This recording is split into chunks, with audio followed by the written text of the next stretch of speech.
यस कार्यक्रमका साथमा Dhulikhel eco resort सम्पर्क 9865554636 011 490 102।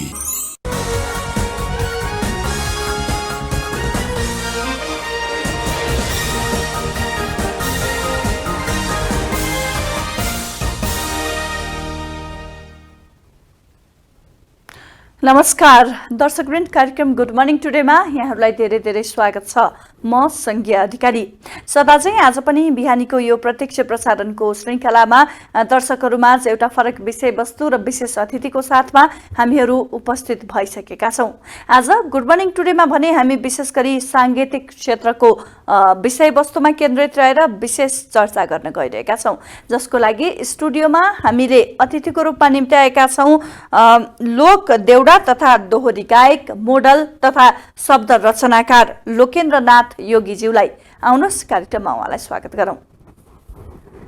हजुर नमस्कार सर, स्वागत छ कार्यक्रममा। बसौँ। गुड मर्निङ टुडेमा स्वागत छ यहाँलाई। बसौँ। आराम हुनुहुन्छ? आरामै छु। चाडपर्वको सिजन छ अहिले, भर्खरै दसैँ तिहार र छठ को माहौल सकियो। कस्तो रह्यो अहिले यो चाडपर्वको समय अनि तपाईको चाहिँ यो पछिल्लो एउटा व्यस्तता कस्तो रह्यो? At first good morning TV today सबैलाई नमस्कार टक्न चाहन्छु। अब भन्नुपर्दा अब ठिकै रह्यो दसैँ तिहार। अब मेरो त खासै तिहार पनि थिएन होइन, जियोस् अब छठ भनौँ तिहार अब राम्रै भयो भन्नु। चिया कतिको मन पराउनुहुन्छ? चिया पनि लिउँ। चिया त अलिकति मन पर्छ त्यही भएर। हजुर, अब एउटा साङ्गीतिक क्षेत्रमा लाग्नु भएको व्यक्ति तपाईँ गायक होइन, देउडा लोक दोहोरी गायक होइन, त्यो सँगसँगै आफै मोडलिङ पनि गर्नुहुन्छ, आफ्नो गीतको शब्द रचना पनि कोर्नुहुन्छ तपाईँ। पछिल्लो समय साङ्गीतिक क्षेत्र सँगसँगै अरू के कस्ता कुराहरूमा व्यस्त हुनुहुन्छ? के गरिँदैछ अहिले पछिल्लो समय? अब पछिल्लो समयमा भन्नुपर्दा अब एट फर्स्ट अब साङ्गीतिक क्षेत्रतिरै निरन्तर रूपमा गरिरहेछौँ र अनि जियोस् राम्रै भएको छ है। भनेपछि साङ्गीतिक क्षेत्रमै व्यस्त हुनुहुन्छ? साङ्गीतिक क्षेत्रमै व्यस्त छौँ। अहिले विशेष त तपाईँको कुराकानी गर्दा अलिकति सुरुवाती चरणबाट गरौँ होइन, गीत सङ्गीतप्रतिको मोह अथवा चाहिँ साङ्गीतिक क्षेत्रमा लाग्छु भनेर कहिलेबाट त्यो किसिमको भावना जागृत भयो? कहिलेबाट लाग्नुभयो तपाईँ? म पहिला पनि अब सानै छँदाखेरि स्कुल पढ्दाखेरि एकदमै अग्रज कलाकारहरू गीत सुन्थेँ। सानै छँदाखेरि गीतहरू गुन्ज्याउँथेँ, वनपाखाहरू गोठालो जाँदाखेरि गाउँथेँ है। एकदमै म पनि अब कलाकार बन्न पाएँ भन्ने एउटा मेरो मनमा रहर थियो। अनि सोच्थेँ पनि म पुरानो गायकहरूको चाहिँ म गीत सुन्ने गर्थेँ। त्यस्तै गर्दा गर्दा अब स्कुलहरूमा पनि भाग लिन्थेँ, गाउँथेँ, वार्षिक उत्सवहरूमा रमाइलो गर्थेँ। साङ्गीतिक क्षेत्र यात्रा सुरुवात गरेको मैले 2073 सालदेखि। भनेपछि बालपनबाटै सङ्गीतको रहर एउटा जागृत भयो? जियोस् म बालपनदेखि नै गीत गाउने गर्थेँ। अब भन्नुपर्दा अब युट्युब सामाजिक सञ्जालमा अब एल्बमहरू निकाल्दाखेरि म 2073 सालदेखि निरन्तर रूपमा गीत सङ्गीततिरै छु भन्नु पर्यो। अहिलेसम्म कति अब एल्बमहरू तपाईँका साङ्गीतिक चाहिँ एउटा भेटहरू कति भइसके दर्शकहरूलाई? अहिलेसम्म भन्नुपर्दा अब एक्चुअली मेरो आफ्नै गीतहरू, आफ्नै रचना गरेको गीतहरू, आफैले गाएको, आफैले डान्सिङ मोडलिङ गरेको गीतहरू चाहिँ भन्नुपर्दा बजारमा अहिले 10-11 वटा पुगिसक्यो है। भन्नुपर्दा त्यस्तै गरेर अन्य अग्रज कलाकारहरूको गीत पनि गाएको छु। आदिर्ण दाई सुदूरपश्चिमको एकदमै पिल्लर हुनुहुन्छ हाम्रो खम्बा भानुभक्त दाई, उहाँका गीतहरू पनि मैले, उहाँको शब्द सङ्गीत गरेका गीतहरू पनि गाएको छु मैले। उहाँको गीतहरूमा पनि खेलेको छु, अभिनय गरेको छु मैले। हजुर, बाल्यकालदेखि नै एउटा सङ्गीतप्रतिको मोहको कुरा यहाँले भनिरहँदा तपाईँको गृह जिल्ला अनि त्यसपछि एउटा बाल्यकालको घराइसी वातावरण, यो परिवार एउटा चाहिँ त्यो माहौल कस्तो थियो? विद्यालयको पढाइ कस्तो थियो? थोरै अब तपाईँलाई मन पराउने तपाईँका चाहिँ फ्यान अथवा चाहिँ दर्शकहरूको लागि बताइदिनुहोस् न, तपाईँको अलिकति पारिवारिक पृष्ठभूमि, एउटा चाहिँ त्यो बाल्यकालको वातावरणको कुरा केही सुनाइदिनुहोस् न। भन्नुपर्दा अब एट फर्स्ट मेरो घर त सुदूरपश्चिम बैतडी जिल्ला नै हो, दशरथचन्द नगरपालिका 3 बरकुराली भन्ने ठाउँमा हो। अब मैले चाहिँ अब पढ्दाखेरि सानै छँदाखेरि मैले मामा घरतिर पढेको, गोगलेश्वर बैतडीमै पर्छ हुन त, दार्चुलाको सिमानामा सेटी गाउँ कृषि क्याम्पस भन्ने थियो, त्यहाँ पढेको थियो। अब त्यहाँ अब वार्षिक उत्सव आउँदाखेरि लोकेन्द्र अब नाच्नुपर्छ, गाउनुपर्छ, भाग लिनुपर्छ भन्थे। आफूसँग पढ्ने साथीभाइहरू पनि जस रमाइलो गरिन्थ्यो टन्नै सानै छँदाखेरि। एउटा त्यो बेलाको गीत गुनगुनाइदिनुहोस् न। त्यति बेला अब वार्षिक उत्सवमा गाउने गीतहरू थियो है, अब बनाउँथे, अब रहर लाग्थ्यो आफूलाई पनि। अब सानो छँदाखेरि अरूका गीतहरू पनि धेरै गायो, त्यसपछि आफूले पनि शब्द सिर्जना गर्न थालियो, गाउन थालियो। भन्नुपर्दा एट फर्स्ट अरूको भन्दा नि म मेरो आफ्नै गाउँदा पनि हुन्छ, गीतहरू गाउँछु है। सुरुको गीत जो मैले 2073 सालमा गाएको थियो देउडा गीत, त्यो गीत गाउनु एकदम नपाय पानीको धारो परदेश मेरा भाग, नपाय नहरला कैखै भणी क्या हुने हो हृदय की आग, झुटो रहेछ तेरो माया परदेश मेरा भाग, खाइदिउँ कि जहरला कैखी भणी क्या हुने हो हृदय की आग। Thank you. पहिलो एल्बम थियो मेरो एकदमै। जस्तो पहिलोचोटि जुन तपाईँले एल्बम निकाल्नुभयो रहरमा होइन, कस्तो प्रतिक्रिया पाउनुभयो? सुरुवाती गीतको प्रतिक्रिया, त्यसबाट चाहिँ एक प्रकारको तपाईँमा उत्साह कस्तो रह्यो? सम्झिनु न त्यो दिनको कुराहरू। त्यो दिनको कुराहरू सम्झिनु भन्नुपर्छ अब मलाई कस्तो लाग्थ्यो भने अब अरू कलाकारहरू पनि अब गीत गाउने बेला स्टेज चढ्दाखेरि, अब कार्यक्रम कन्सर्टहरूमा जाँदाखेरि म पनि अब त्यो ठाउँमा कहिले पुग्ला भन्ने एउटा मनमा मेरो त्यस्तो ऊ हुन्थ्यो कि, कौतूहलता, रहर लाग्थ्यो। अब फेरि गर्दा गर्दै मैले पनि फेरि अब त्यति साथ सपोर्ट त पाएन सुरुमा, स्टार्टिङ पोइन्टदेखि चाहिँ अब अलिकता ब्याक सपोर्ट चाहिँ कमजोरी छ भन्नु पर्यो है। गर्दाखेरि अब मैले 73 सालमा एउटा गीत निकालेँ। त्यो गीतबाट मैले अब धेरै अब दर्शक श्रोताहरूको माया पाएँ होइन। त्यो गीतले चाहिँ चर्चित भयो है, चल्यो पनि। अब फेरि अब कमेन्टहरू पनि राम्रै गर्न थालेँ। अब लोकेन्द्र गाउनुपर्छ गीतहरू होइन, कलाकार क्षेत्रलाई निरन्तर दिनुपर्छ, साथ सपोर्ट हामी गर्छौँ भन्ने धेरै श्रोताहरूले पनि भन्नुभएको थियो, गरेको पनि छ, गरिराख्नु भएको छ अझै पनि। अहिले अब पछिल्लो समय अब नयाँ गीत निकाल्ने तयारीहरू त्यस्तो के छ? पछिल्लो समयमा मेरो अब लगभग अब 2-3 दिनपछि चाहिँ म नयाँ गीत बजारमा आउँदैछ। कस्तो विषयवस्तु छनौट भएको छ यो गीतमा? त्यो भने पनि अब एउटा सृजना आउँदैछ कस्तो भनेपछि अब त्यो पनि अब देउडा गीत नै हो, देउडा गीत हो। आफैले आधुनिक प्याटर्न हो कि डोरी टाइपको हो कि तपाईको लोक देउडा प्याटर्न नै हो त्यो नि। छोटो एउटा एकदम गुनगुनाइदिनुस् प्लिज। फुली गया हँसेलु फुली गया दादा बाज गुरुज फुली गया हँसेलु मन कस्या बसेलु दादा तोलाई सम्झ्या बेला मन कस्या बसेलु फुली गया हँसेलु फुली गया दादा बाज गुरुज फुली गया हँसेलु भन्ने यो गीत थियो। अब यो कस्तो गीत भनेपछि अब यसले चाहिँ के भन्न खोजेको? यो गीतले के भन्न खोज्यो भने अब यो दिदी र बहिनी अथवा दाइ बहिनीको बिचको उसलाई फुली गया हँसेलु भनेपछि अब हँसेलु बाज गुरु हजुर फुली गया होइन, दादा तेरी सोराइ लागि गई भन्छन् नि, नेचुरल लाग्यो एकदम सम्राइ लाग्यो दादा। अब काजबार आयो होइन, भनौँ न अब टिका लाउन पाएन, दसैँ मनाउन पाएन, सँगै बस्न पाएन, एउटा परदेशको पीडामा क्या। अब दाइ अथवा परदेशमा हुन्छ, खालीतिर हुन्छ, बहिनी घरमा हुन्छ, सोचिरा हुन्छ, त्यही भएर दाजुबहिनीको दाजुबहिनीलाई अब दाइलाई सम्झिने बेला अब सबैको दाजुभाइहरू घरमा आउँछन्, मेरो दाइ परदेशतिर छ भन्ने एउटा त्यो गीतले चाहिँ त्यो सन्देश भन्न खोजेको। यसको शब्द रचना तपाईँले आफै गर्नुभयो? मैले आफैले गरेँ। कसरी फुर्यो यो शब्द, कसरी चाहिँ यो किसिमको चाहिँ भावना व्यक्त गर्नुभयो?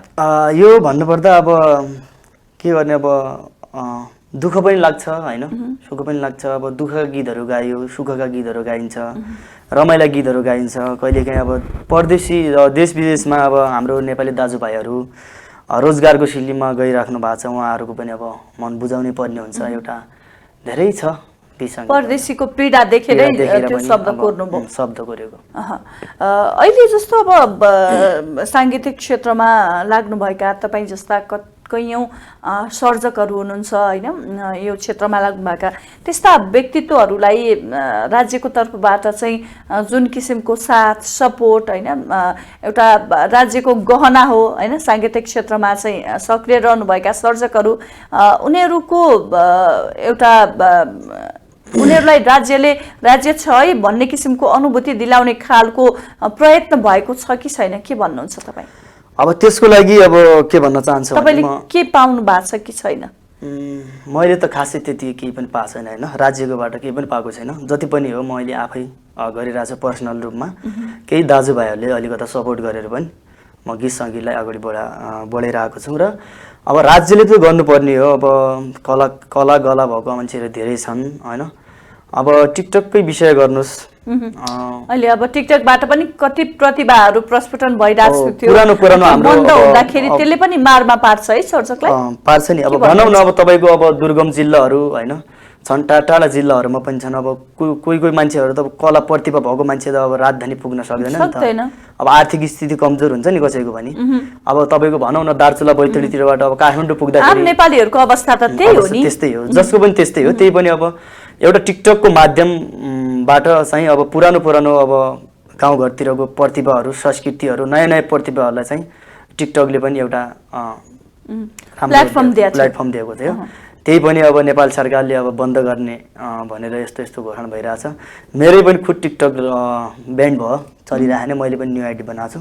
यस्तै छ अब। जस्तो अब अहिले 3 तहको सरकार छ, सङ्घ, प्रदेश र स्थानीय तह। मानौ तपाईँको सुदूरपश्चिम प्रदेश सरकार छ, तपाईँका स्थानीय तह छ होइन। तपाईँ जस्तो गायक सुदूर क्षेत्रबाट उदाएको प्रतिभालाई त्यहाँको सरकारले केही सम्मानका कार्यक्रमहरू अथवा चाहिँ अरू किसिमका चाहिँ प्रोत्साहनका कुराहरू पनि हुन्छन् नि, त्यस्तो केही अनुभूति गर्नुभएको छैन? त्यस्तो भन्नुपर्दा पहिला अब हुन त ठिकै हो, मैले पनि अब धेरै अब चुनावका गीतहरू गाएँ, धेरै नेताहरूका गीतहरू पनि गाएँ, धेरै चुनावका गीतहरू गाएँ, धेरै चुनावको नेताहरूको गीतहरू गाएर पनि अब उनीहरूले जित्दा पनि मलाई त्यो ठाउँमा प्लेटफर्म दिएन। अलिकता कार्यक्रम बनाउँदाखेरि इन्भाइट गर्नु भएन, बोलाउनु भएन, त्यति खासै साथ सपोर्ट पाएको छैन। तर गाउन चाहिँ धेरै गीतहरू गाएको छु मैले, चुनावका गीतहरू पनि। आदरणीय दाइ भानुभक्त जोशी सुदूरपश्चिमको एकदमै हाम्रो अग्रज व्यक्तित्व दाइ हुनुहुन्छ, उहाँले शब्द सिर्जना गरेका गीतहरू पनि गाएको छु मैले। चुनावका गीतहरू जति पनि छन् म थुप्रै गाएको छु। तर अब जति साथ सपोर्ट पाइने हो, जति आफ्नो सुदूरपश्चिममा अब धेरै भनौँ न कन्सर्टहरू, मेला महोत्सवहरू लागेको हुन्छ, अब कुनै ठाउँमा पनि अब त्यस्तो खास प्लेटफर्म मैले सुदूरपश्चिममा पाएको छैन। अब मलाई अब लोकदोहोरी गीतहरू गाउँदाखेरि, लाइभ दोहोरी गाउँदाखेरि, अरूका गीतहरू लाइभमा गाउँदाखेरि मैले चाहिँ अब पूर्वतिर, सुदूरपश्चिम भन्दा नि पूर्वतिर मैले धेरै प्लेटफर्म पाएको छु। किनभने अब पूर्वतिर लाइभ दोहोरी गाइन्छ, गाउँदाखेरि पूर्वतिर चाहिँ अलिकता बढी रुचाएको छु। पूर्वेली भन्छन् मलाई खासमा, अब पश्चिम जस्तो लाग्दैन भन्छन्। हुन त म सुदूरपश्चिमको मान्छे हो, देउला गाउने हो। त्यही पनि अब लाइभ दोहोरी गाउँदाखेरि, दोहोरी गीतहरू गाउँदाखेरि पूर्वकै हो भनेर मान्छेले भन्छन्, दर्शकले मन पराएको छ। पूर्वतिर बढी इन्ट्रेस्ट भयो। एउटा अब सङ्गीतको कलाको गलाको त कुनै भाषा अथवा चाहिँ क्षेत्र तोकिएको हुँदैन, जहाँको पनि हो, जहाँको पनि हुन्छ। अब हामी नेपाल भनेपछि, हामी नेपाली भनेपछि सबै एकदमै दाजुभाइ, एउटै घर फ्यामिली जस्तै हो। सङ्गीतले त विश्वलाई नै जोड्छ हैन त्यस्तो। जस्तो अब अर्को कुरा, साङ्गीतिक क्षेत्रमा तपाईँ स्थापित भइरहनु भएको छ होइन, अझै पनि सङ्घर्ष गर्नु परेकै छ। कतिको कठिन, सहज असहज कस्तो रहेछ यो क्षेत्रमा चाहिँ जीवन निर्वाह गर्न पूर्ण रूपमा चाहिँ साङ्गीतिक क्षेत्रमै होमिँदा कतिको सहजता असहजता कस्तो हुँदो रहेछ? अब यो साङ्गीतिक क्षेत्रमा भनेको यस्तो छ कि सबैभन्दा अब रुचि रहर एकातर्फ छ भने अरू किसिमको चाहिँ आवश्यकता एकातर्फ रहेको हुन्छ। अब यो भन्नुपर्दा एट फर्स्ट अब साङ्गीतिक क्षेत्रमा के कस्तो छ भने एउटै चिज भएर पनि हुँदैन, सबैको साथ सपोर्ट चाहिन्छ। पैसै भएर पनि हुँदैन, कला हुनु पर्यो, गला हुनु पर्यो, सबै चिज हुनु पर्यो होइन। पैसा पनि हुनु पर्यो, साथीभाइ पनि हुनु पर्यो, दर्शकहरू श्रोताहरूले पनि मन पराइदिनु पर्यो प्लेटफर्ममा। एकदम गाह्रो भन्दा नि गाह्रो छ। एउटा सामान्य हामीले चाहिँ म्युजिक गीत रेकर्ड गर्दाखेरि पनि धेरै पैसा खर्च हुन्छ, त्यसको भिजुअल बनाउँदा खर्च हुन्छ, भिडियो अडियो गर्दाखेरि चाहिँ अब लाखौँ खर्च हुन्छ। एकदमै गाह्रो छ नि यसमा पनि। जस्तो जति खर्च गरिन्छ एउटा गीतलाई अहिले त सुनेर मात्र भएन, हेर्ने पनि बनाउनु पर्यो। एक किसिमको चाहिँ भिडियो सहितको गीत चाहियो होइन, दर्शकहरूको मागै त्यही छ। जति लगानी गरिन्छ होइन त्यो अनुरूप त्यसको प्रतिफल आउँछ कि आउँदैन? त्यसको प्रतिफल भनेको अब युट्युबबाट अलिअलि पनि आउँछ। अब मैले चाहिँ गर्दाखेरि अहिले मैले त अब मेरो च्यानल भनेको युट्युब च्यानल भर्खरै नयाँ बनाएको छु। अब अहिलेसम्मको गीतहरू मेरो अर्कोकै च्यानलमा हालेको हो। कुनै च्यानलबाट चाहिँ अलिअलि आर्थिक जुटेको थियो, त्यस्तै हो। भनेपछि एउटा सामाजिक सञ्जालको माध्यमबाट युट्युब, फेसबुक, टिकटकको माध्यमबाट पनि राम्रै सपोर्ट हुने रहेछ। अब अहिले चाहिँ तपाईँ आफै नै च्यानल बनाउँदै हुनुहुन्छ? अहिले बनाउँदा भन्दा नि अब बनाइसकेको छु मैले। अबको तपाईँको गीतहरू तपाईँको आफ्नै युट्युब च्यानल मार्फत हुन्छ? अबको गीतहरू म आफ्नै च्यानलबाट हाल्नेछु। पहिलाको गीतहरू पनि मैले आफ्नै च्यानलबाट लोड गरिसकेको छु र सबै दर्शक श्रोतालाई अब लोकनाथ अफिसियल युट्युब च्यानलमा गएर हेरिदिनु होला। मेरो गीतहरू थुप्रै 30 का गीतहरू पनि छ। दिदीबहिनीलाई नचाउने 30 को बेला हुन्छ नि, जान्नु अब 30 का गीतहरू पनि छन् मेरो। छोटो एउटा गाइदिनुहोस् न। गीत गाउँछ है। बुहारीले धाग लगाउँछिन् सासु नाच्दा कम्ता, बुहारीले धाग लगाउँछिन् सासु नाच्दा कम्ता, देउरानी र जेठानीको जोडी साह्रै जम्दा, यसपालि तिजमा सबले नाच्ने हो, रातो साडी लाएर कम्मर भाँच्ने हो, यसपालि तिजमा सबले नाच्ने हो, रातो साडी लाएर कम्मर भाँच्ने हो, रातो साडी लाएर कम्मर भाँच्ने हो। Thank you. एकदमै मिठो स्वर छ, यतिको यस्तो गला छ होइन। यो स्वरलाई एउटा रियाज अथवा भनौँ न खानपानमा चाहिँ परहेज अथवा चाहिँ अरू किसिमको सावधानी, एउटा सतर्कता कस्तो कस्तो अपनाउनुपर्छ? अब भन्नुपर्दा अब यो के गर्नुहुन्छ तपाईँ? मैले चाहिँ अब बार्ने चिज चाहिँ अब खासै त्यस्तो केही पनि बारे होइन होइन। जियोस् अब भगवान्ले नै अब दिएको होला कि मलाई यस्तो है। मान्छेले भन्छन् अब भात नखानुस्, भातले अब स्वर बिग्रिन्छ भन्छ, अर्को पिरो कम खानुस् भन्छ। मैले त पिरो पनि खाएको छु, भात पनि खाएकै छु, सबै चिज जियोस् खाएकै छु, तर त्यो पनि नेचुरल हो कि गड गिफ्ट हो कि भगवान्ले दिएको भनेर सोच्छु कि मैले। त्यस्तो मैले साङ्गीतिक त्यस्तो खासै सिकेको पनि छैन, क्लासहरू मैले केही पनि गरेको छैन। मेरो नेचुरल हो। जति पनि मैले गीतहरू गाएको छु त्यो सिकेर गाएको होइन कि मैले। यो कुनै भन्छ नि अब साङ्गीतिक क्षेत्रमा लागिसकेपछि अब गीत सङ्गीत म्युजिक सिक्नुपर्छ, क्लासिक भोइस के अरे भोकल सिक्नुपर्छ। मैले त्यो केही गर्दैन। अब टिकटकमा गाइन्छ, लाइभ गाइन्छ, त्यही भएर एउटा गाउने माध्यम मेरो अब के अरे रियाज भनेको त्यही दोहोरी साँझमा बेलुका नाइट दोहोरी गाउँछु, दोहोरी गीतहरू गाउँछु। अब टिकटकमा गीत गाउँछु, त्यही हो मेरो। एउटा प्राकृतिक वरदान नै हो तपाईँको कला। यसमा कुनै किसिमको यसमा कुनै अब यो मैले पैसा तिरेर अब क्लास जोइन गरेर यस्तो सिकेको होइन। यो पहिल्यैदेखि नै मेरो नेचुरल हो। एकदमै यो मिठो स्वरबाट अर्को एउटा गीत पनि सुनाउन। म फेरि मेरो गीत गाउँछु, त्यसपछि हामी अरूको गीत जान्छौँ होइन। किनभने सुरुमा स्टार्टिङमा अब आफ्नै गीत गाउनु पर्ने हुन्छ, त्यसपछि हाम्रो अग्रज दाजुकोहरू पनि गीत गाउँछ। एकदमै प्लिज। अब देउडा गाउँ कि के गरौँ? हुन्छ, देउडा नै सुनाउ न, त्यसपछि फेरि अर्कोमा आउँला। 75 सालको देउडा गीत सुनाउँछु, जो गीतले मलाई अब धेरै ठाउँमा प्लेटफर्म पनि दिनुभएको थियो, मन पराइदिनु भएको थियो है। टिकटकमा पनि त्यो असाध्यै मन पराइदिनु भएको छ। चौलानी धनौलो आयो हाणो चौलानी छाल छम्के धोए जनो मैना आउनै नभमुखी काल जति मै बाडुली लाउलो हाणो चौलानी छाल उति रोए जनो मैना आउनै नभमुखी काल उति रोए जनो मैना आउनै नभमुखी काल। Thank you. मैले आफै शब्द सङ्गीत गरेको गीत थियो 2000 चौलानी नदी।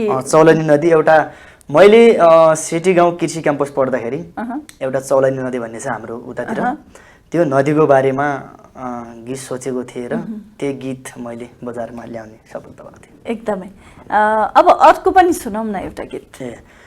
अनि त्यस्तै गरेर फेरि अर्को एउटा म अलिकति पछिल्लो समयमा अब 2 वर्ष अगाडिको तीज गीतकै अब निरुता खत्री दिदी र मेरो आवाजमा मैले आफैले शब्द सङ्गीत गरेको तीज गीत नै गाउँछु है। हजुर।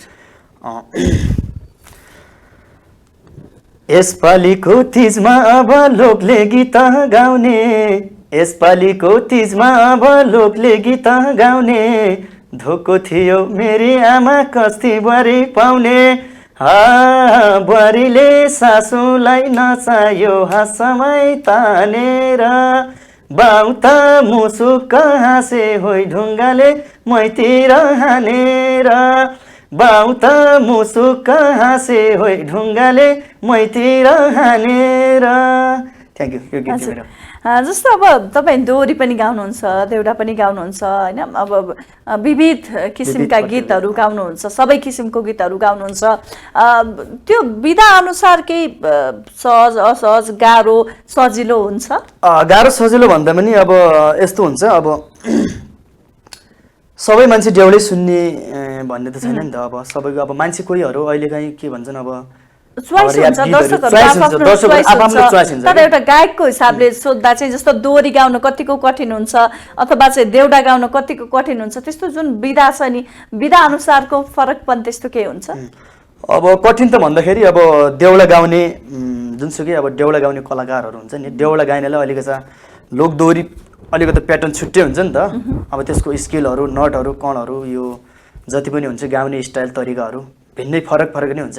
अब देउडा गाउँदाखेरि फरकै हाम्रो एउटा टोन फरकै हुन्छ, दोहोरी गीत गाउँदाखेरि अब धेरै फरक नै हुन्छ, आधुनिक गाउँदाखेरि फरकै हुन्छ, गाह्रो त गाह्रो नै हुन्छ। एकदमै। हजुर। जस्तो अर्को कुरा, तपाईँ सुदूरपश्चिममा जन्मिनुभयो हुर्किनुभयो होइन, सुदूरपश्चिमकै कुरा थोरै जोड्दा चाहिँ त्यहाँको आफ्नै मौलिक किसिमको गीत सङ्गीत त्यहाँको परम्परा छ होइन, त्यस्ता पुरातन मौलिक सृजना त्यस्ता सङ्गीत गीतहरूलाई जोगाइराख्ने पाटोमा पनि केही पहल छ कि?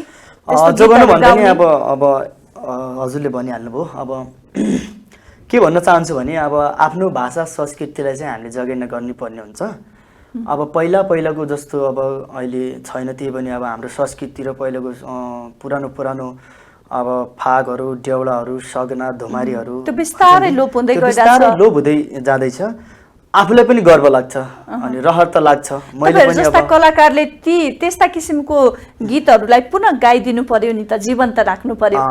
अब मेरो ठाउँमा त म गाइरहेको छु। सबैलाई के भन्न चाहन्छु भने म अब हाम्रो सुदूरपश्चिमको जस्तै भन्छ नि अब भाषा संस्कृति देउडा फागहरू अब पुरानो रीतिरिवाज सगनाहरू धुमारीहरू ढुस्कोहरू हुन्छ, त्यसलाई चाहिँ अब भुल्नु हुँदैन। हामीले चाहिँ अझै पनि जोगाइराख्नु पर्ने हुन्छ।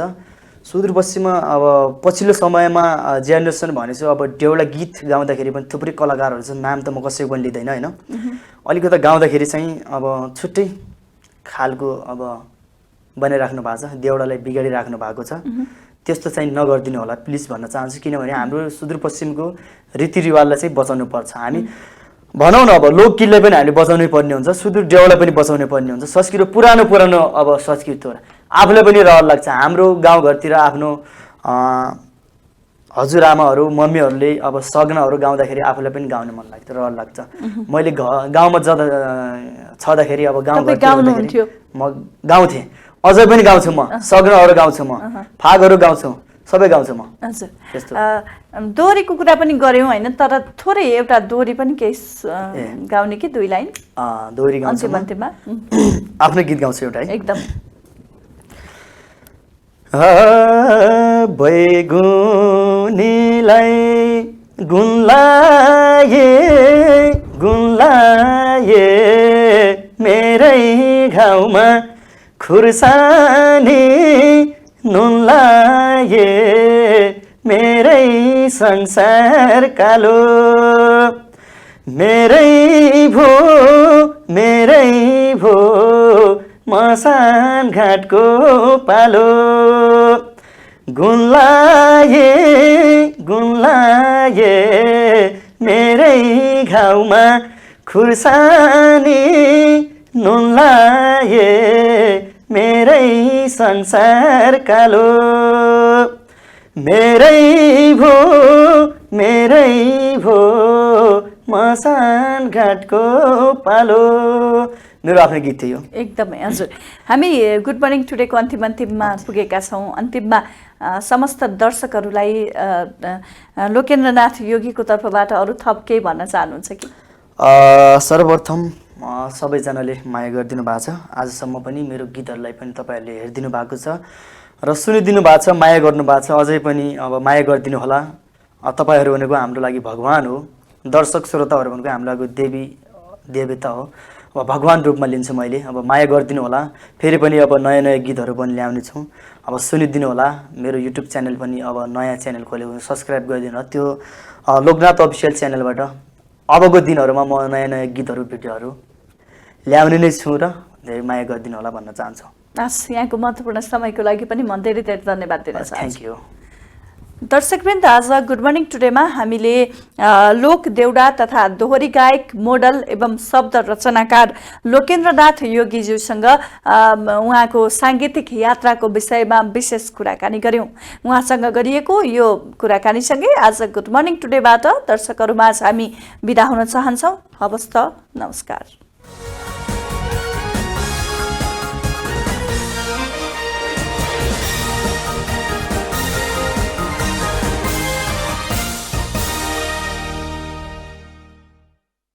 यस कार्यक्रमका साथमा धुलीखेल इको रिसोर्ट, सम्पर्क 98 65 55 46 36 011 94 102।